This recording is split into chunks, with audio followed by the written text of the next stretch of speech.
Hello everyone. It's me, Arden Lee. I am back with another video this evening, and today's video is going to be about how to deal with professional envy. This is another topic that came up in my free group on Facebook, the Repatterning Parlor, and there wasn't a lot of detail that went with it. It was just about how to deal with professional envy in general. So there's going to be a lot of different situations where people are envious. There's going to be situations where people are envious of others who are succeeding in ways that they're not by their own merits. And there's going to be envy around things like nepotism, people succeeding for reasons that are really quite unfair. So we're going to deal with both of those in this video today. Before we get into that topic, of course, as always, if you have not yet done so already, I would love to invite you to subscribe to my channel and or like my page, depending on which platform you are viewing this video on.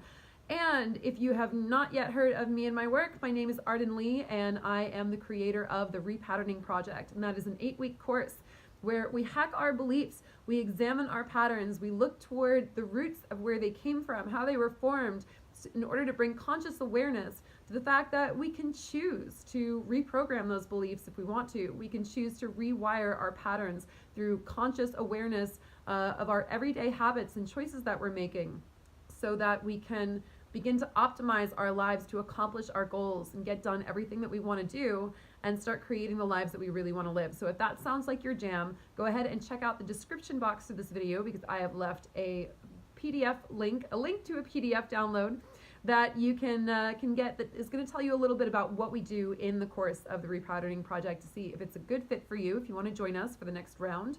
And I also have a link to the Facebook group, the Repatterning Parlor, that I mentioned. That is free to join. Just click on that link and answer a couple quick questions, and then come say hi. Come let us welcome you into the fold. We would love to see you there. All right, so let's get started talking about what it means to deal with professional envy. So first I want to deal with the kind of envy, the kind of professional envy over circumstances that are unfair, over things that happen when someone is chosen for, for a promotion for, say, political or nepotistic reasons. If someone's been there for a while, or you have a new manager who's implementing policies that you think are totally stupid, or whatever it is. The first thing I'm going to say about that is that we live in a world where often people are not selected based on fairness. I mean, we can all agree that that's pretty true, especially given our current government situation, right? They're not always selected for a position based on their actual levels of competence. They may be selected because there's somebody's friend, or there's somebody's relative, or whatever. What you want to do is you want to be working for an organization that has as much integrity as possible. So if you're noticing that you're working at an organization that is continually promoting people who don't deserve it, if they do deserve it, that's great. If it was just that slight edge that they had, or whatever, but that's not what we're talking about. We're talking about people who end up succeeding for reasons that are anything other than to do with their the amount of work that they do, the amount of skills that they have, their competence at their position. And of course, also, it is helpful to be a people person. It is helpful to be someone who is pleasant to be around. But let's say that someone is getting promoted just because they're a relative, or you think that there is some sort of systemic discrimination going on, that there's sexism or racism that's happening at a company or an organization or institution, because we know that happens all the time. Ultimately, you really want to, if you're going to dedicate your own heart and soul to making an institution functional, because this organization is probably getting 40 plus hours of your time per week. You really want to be picky, and I know it's hard to be picky in this economy, but this is what you want to strive for. You want to strive to work for an organization that is going to appreciate your work, first of all, and that it's going to have integrity in its principles. And a company with a culture of integrity is going to want the person to advance who's actually going to help advance the company. And so that's just the company having the company's best interests in mind. If you're working for a company that does not have its own best interests in mind, then ultimately you're going to get frustrated because you're going to see where they could be doing things differently, and they're not really going to care because they're just going to be doing things the way that they've always done them, for whatever reason. And if you don't agree with, I've been fired from a bunch of jobs, like when I was in my 20s, because I really did not agree with the way that they were doing things. And, and I wasn't good at having a poker face about that. So, I was obviously not a fit for the culture. And the fact that I was released from those places was good for me, actually. I've dealt with that. I've dealt with that sort of energy before, and you just don't want to be there. It's going to frustrate you. So, yeah, sure, stick with it while you need to pay your bills and whatever, and start looking for another organization on the side. The work you do is at least, is matched in importance at least by the culture and the integrity of the organization that you're working for, whether you believe in that organization or not, and the quality of the people that you actually work with. So it's not just about your job title, it's not just about your salary, it's about the people who are surrounding you, and that's what's going to make your job fulfilling at the end of the day. So that's number one. That's what's important there, right? There's nothing to envy about a person who gets a promotion for something that they didn't actually have merit for, because that person is going to think that they're more talented than they are. They're going to get a rude awakening at some point.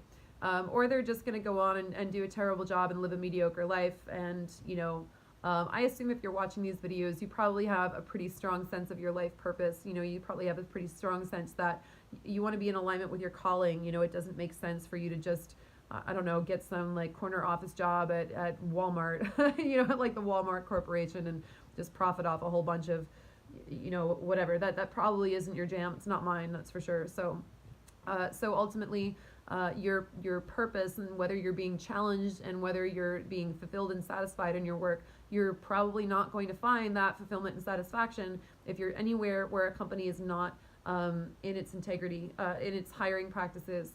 And so I would definitely suggest you move on and find one that's in alignment with your values.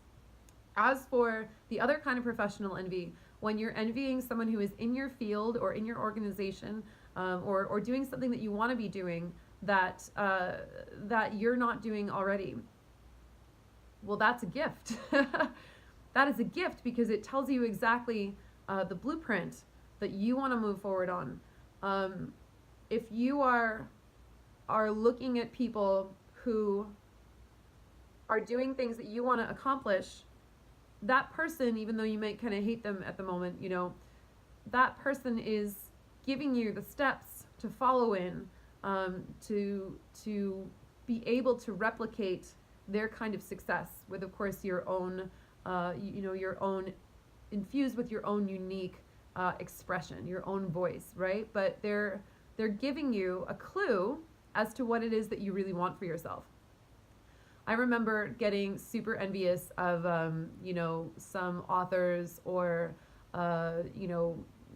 people who were in my field who were more successful than I was, who had a lot of privilege, who had privileges that I didn't have, and who also didn't have all of the trauma that I had. I spent so much of my 20s, you guys, like climbing out of so much trauma sludge that it was really impossible for me to accomplish, to even have the sight to know what I could accomplish. I was bound in by so many limiting beliefs because I'd had so much trauma, not only in my personal life but also in my professional life. So there were so many things that I was locking myself out of, that I no longer allowed myself access to unconsciously, and I think that should be fairly clear with the fact that I've been taking myself and my work so seriously for the past year. All of the things that I'm doing now are not things that I was doing before. So there you have it. The things I'm doing now, why now? Why is that accessible to me now?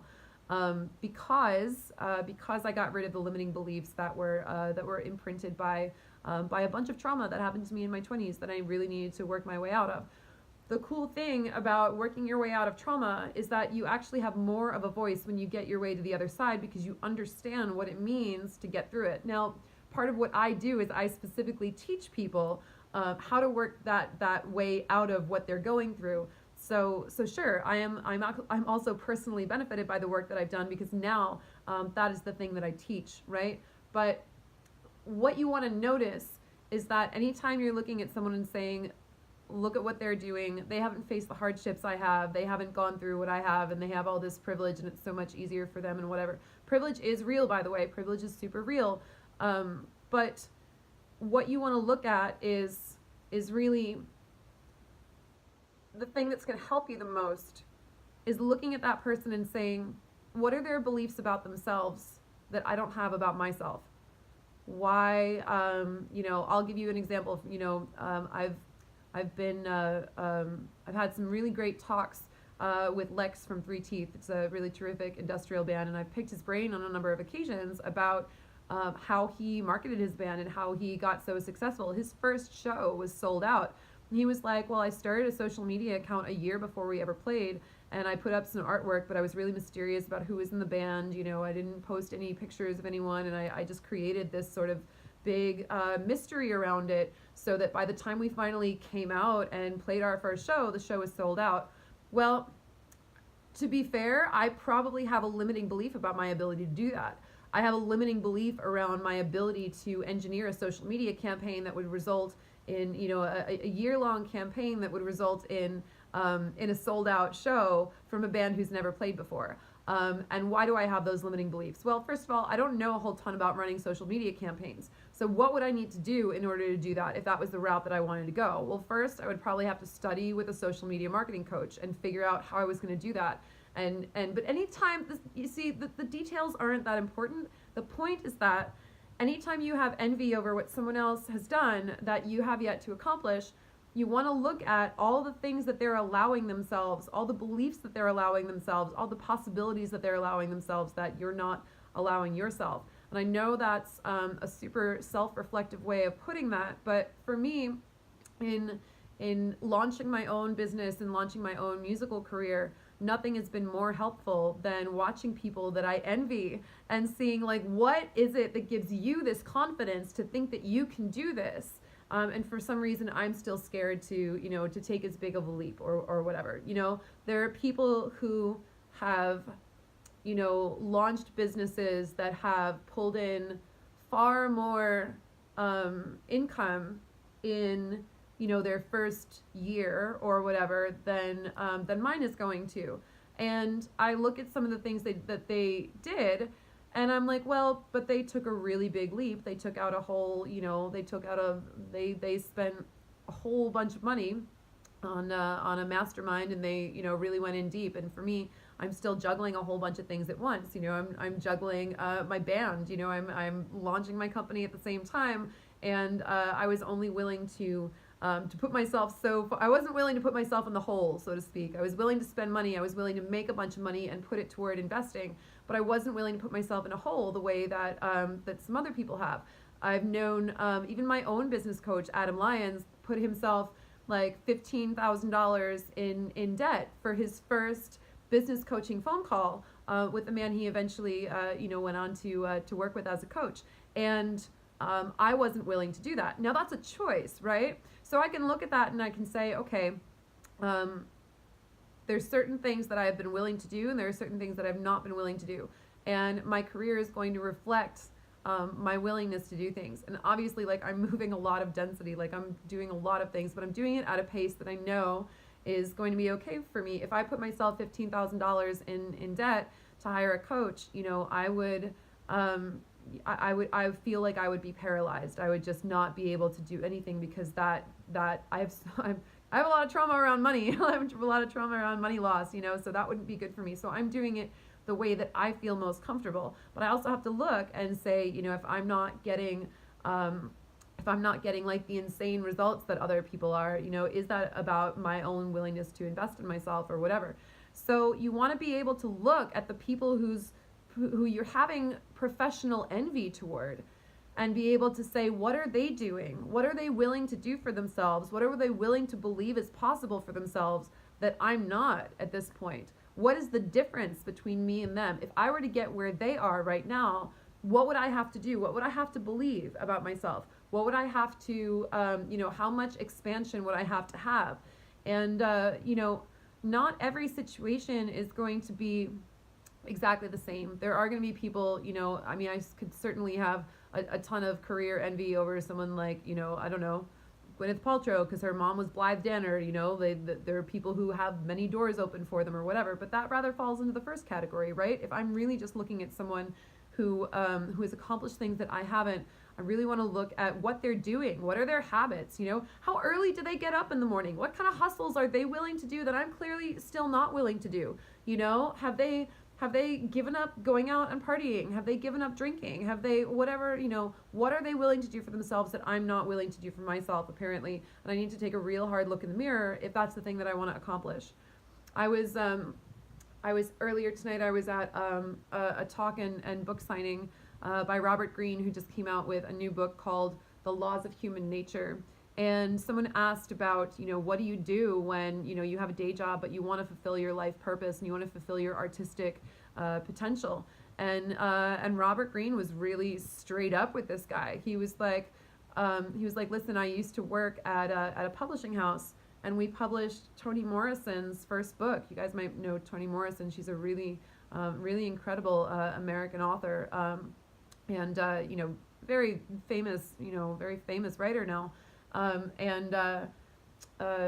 He said she started as an editor at that publishing house, and she went home every night and took the train home to Connecticut, and where she went home, and she was raising like 2 or 3 kids, and she would start writing her novel at 11 p.m. and then she would get up and do it the next day. So it's a matter of, if you want to do it, you will do it. You probably have more free time than you think you do. Robert was like, he's like, I know I waste a bunch of time. So if I know I'm wasting time and I'm sitting up here on this stage debuting my new book, which is over 600 pages, I'm pretty sure you probably waste a lot of time too. So really, like, looking at people who have gotten farther than we are is a real chance for some real serious radical honesty with ourselves. What are they willing to do for themselves that we have not been willing to do for ourselves? I looked at a lot of people around who had success, and I used to be really bitter because I would be like, they're not as smart as I am. They're not as, they don't know their shit as well as I do, or they don't whatever. But the truth is, they were willing to put themselves out there more than I was. They were willing to hustle their contacts. They were willing to build a company and to market their services. I was sitting here just thinking like, just me being the smartest person should automatically qualify me for like literally everything. and that's just not the way that it works. We really have to make very clear offers. We really have to create our own work. We can't just sit around waiting for someone to choose us. We have to start choosing ourselves and building for ourselves. So if you experience professional envy, look at what the person you're envying is building for themselves. Look at all the time and energy and effort that they are committing to it, and really ask yourself if you're doing the same thing. So, all right, I hope this was helpful. Thank you guys. I will see you in the next video, and hopefully I will also see you in the repatterning parlor. Go ahead and click on that link, come over and say hello. Have a great night. See you soon.